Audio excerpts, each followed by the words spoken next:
So what's up? What's up guys? Uwi na. 4 o'clock na. Uwi na tayo. Ito ang alaga natin, nakatalokbong para umulit umaraw. Is siyempre hindi siya kukupas. Matchok ah. Siyempre nakadislak yan. Dumi ang alaga natin. So first time ko yata kayo masasama sa pag-uwi. So sa biyahe natin pag-uwi. So yun, let's go. Tipin muna natin ito.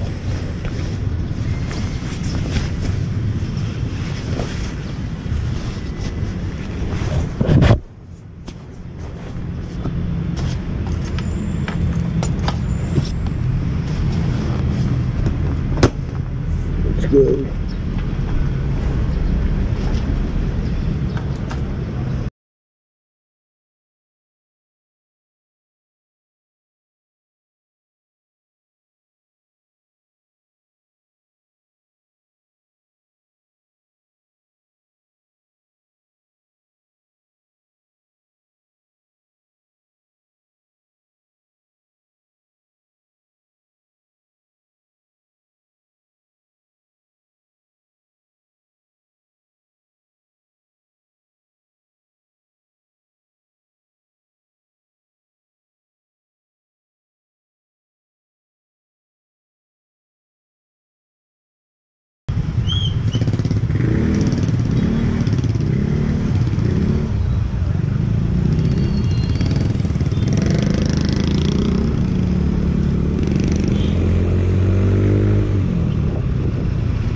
So what's up guys, welcome back sa ating YouTube channel.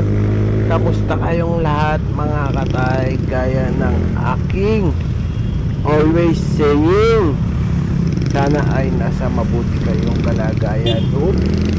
Ito, pauwi tayo mga katay. Ngayon ko lang yata kayo maisasama sa aking pagbiyahe pauwi. So nandito tayo sa Reina Regente Bridge. Pagbaba natin dito, Lucky Chinatown. Medyo matraffic dito sa pagbaba sa Lucky Chinatown eh. So yun, sasama ko kayo sa biyahe ko pa uwi.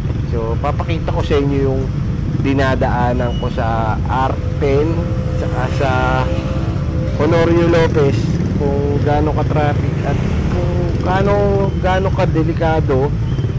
So kailangan talaga sa pagmamaneho natin, lalo na kung kagaya nung dadaanan natin mamaya makikita nyo, is kailangan talaga todo ingat. So yun, kita-kita tayo mamaya.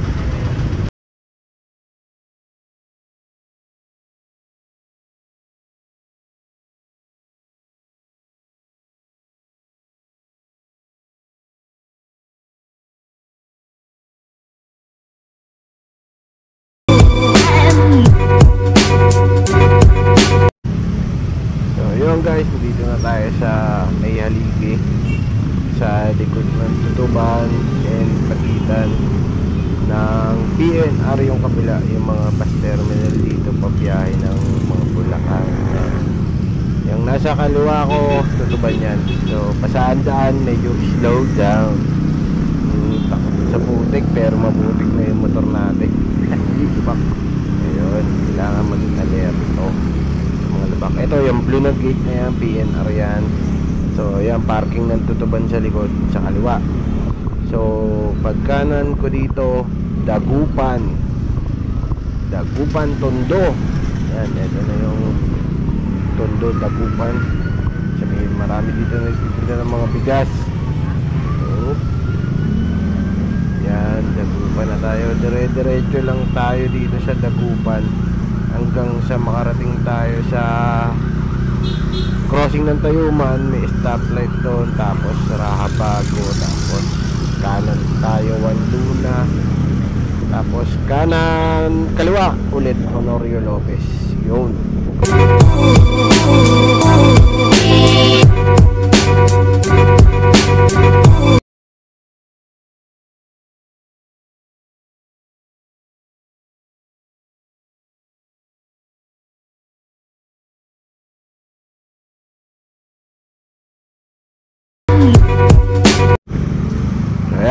kaliwa na tayo dito. Pag kaliwa natin dito, Honorio Lopez, Balot, Tondo. Dire-diretso lang ulit to. Ang labas na ito is ano na, C3 na Botas. So yan, patrat muna tayo ng konti.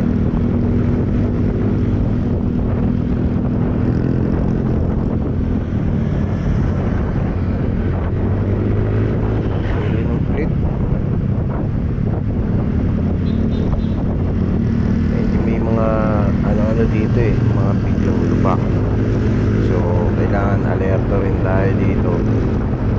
Ay, mga butas-butas na maliliit yan. So ako medyo kabisado ko na yung daanan dito, kaya medyo kaya na natin tamakbo kahit medyo mabilis-bilis. So, medyo banking o konti yan, no? Ito ICAM, Immaculate Conception Academy of Manila. So ito ang Infanta Bridge, approaching Infanta Bridge na tayo mga katay. Yung minibus ni Ate Ninang Marlen, no? Biyahing Divisoria. Yan, bakit na tayo. So kung titignan nyo dito, medyo maluwag pa yung daloy. Pero paglagpas natin dito ng paglagpas ng Tondo General ba yun? Tondo Medical. Paglabas ng hospital dyan ng Tondo, pag akit ng tulay, pagbaba pa lang, makikita nyo na yung traffic.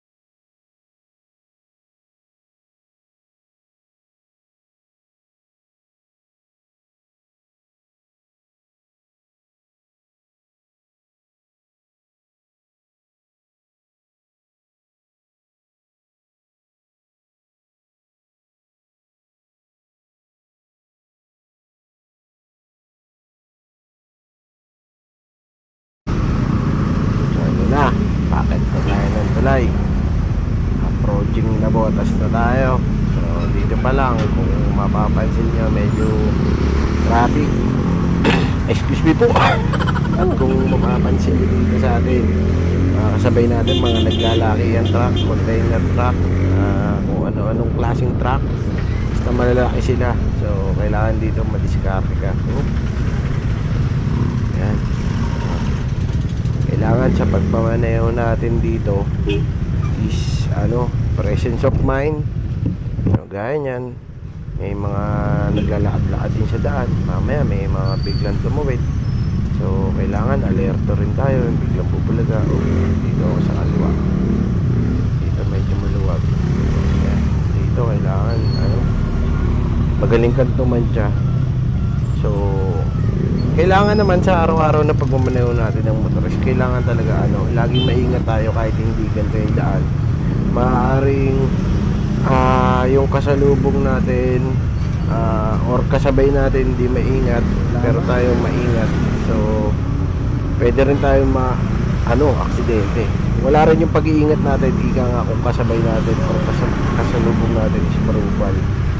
Gaya ito, kailangan alerto ka dyan. Yung mga ganyan, baka mga biglang tumuwid dyan, hindi ka makakita niya. Kailangan busina ka, or kailangan may ka kagad. Basta kailangan presence of mind, defensive driving pagdadaan ka dito sa daan na to. Hindi pwede yung dito, kailangan alerto. Anything, pwedeng sa isang iglap may mangyari sa'yo. Kung makabiglang bigla sa kaliwa or makabigla sa kanan, masagi ka, pwedeng mangyari sa'yo. Dito yung lugar na paraging madalas yung mga nakabike, mga nadadali ng mga truck. Nakaraang araw lang yata meron dito yung babae, siguro hindi siya nakita ng truck, mataas yung truck, yung bike niya mababa, na siya, nagulungan siya. So yung kailangan ingat-ingat tayo. Isa pa, wag nating pipilitin kung alam naman nating hindi kaya or alanganin tayo, ika nga paunahin na natin sila, bayaan mo na sila mauna kaysa maaksidente ka pa. Hindi naman, ang pagmumotor naman, lalo na yung kung motor mo naman is pang service ko sa trabaho, mas okay kung hindi ka nagmamadali. Hindi naman karera yan. Intindihin mo, alalahanin mo lagi yung may naghihintay sa'yo pag uwi mo ng bahay, hinihintay ka ng pamilya mo, hinihintay ka ng asawa mo, hinihintay ka ng anak mo, diba? So kailangan lang lagi defensive driving, pasensya, at syempre wag nating kakalimutang magdasal bago tayo sumakay sa motor. Yun ang pinaka mabisang sandata natin at bao natin sa araw-araw, lalo na sa ating mga nagmumotor. Yun ang pinaka the best. So eto, pagkanan ko dito C4 na nabuhotas na to.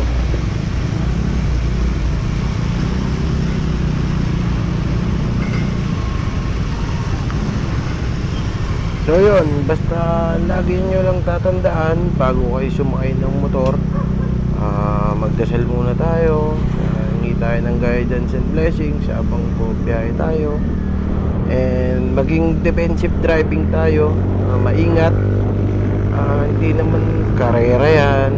So lalo na kung hindi ka naman nagmamadali, so sa pag-alanganin, wag mo nang ipilit. Paunahin mo na, lalo na kung mga ganong kalaki mga kasabay mo. Saka patience, huwag masyadong mainit ang ulo sa daan, kasi minsan doon nagsisimula yung iinit ulo mo, mapaparatrat ka, maaksidente ka. Huwag ganon. Patience sa daan, presence of mind, maingat, alerto, yun. Saka dapat lagi kang may busina, lalo na pagdadaan ka sa mga ganon. So yun mga katay, maraming salamat sa pagsama nyo. Pasensya na kayo, medyo maingay, wala akong external mic, medyo malambot yung gulong natin So yun mga katay, pasensya na kayo, medyo maingay yung natin, yung camera natin, yung salo kasi natin, yung hangin. Naka chin mount kasi itong camera.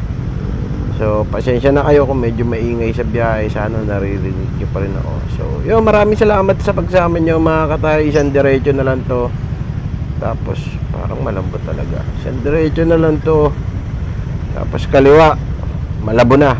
So yun, salamat sa pagsama nyo sa biyahe ko pa uwi.